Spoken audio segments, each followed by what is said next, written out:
وفاقی حکومت کا رات 8 بجے دکانیں بند کرنے کا فیصلہ غیر حقیقت پسندانہ اور غیر دانشمندانہ ہے۔ مرکزی تنظیم تاجران پاکستان اسٹیک ہولڈرز کی مشاورت کے بغیر عجلت میں کیے گئے اس فیصلے کو مسترد کرتی ہے۔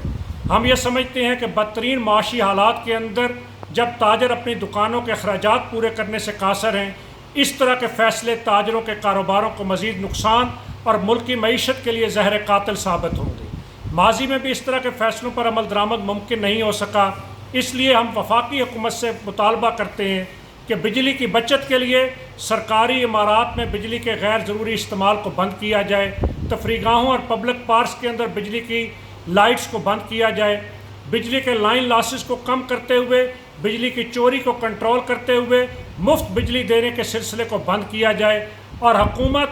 اپنے اس فیصلے پر از سر نو غور کرے۔ اگر وفاقی حکومت نے اپنے اس فیصلے پر غور نہ کرتے ہوئے تاجروں کے ساتھ زور زبردستی کرنے کی کوشش کی تو مرکزی تنظیم تاجران پاکستان تاجروں کے کاروباروں کے تحفظ کے لیے ملک گیر سطح پر احتجاج، ملک گیر شٹر ڈاؤن یا کسی بھی انتہائی اقدام سے گریز نہیں کرے گی۔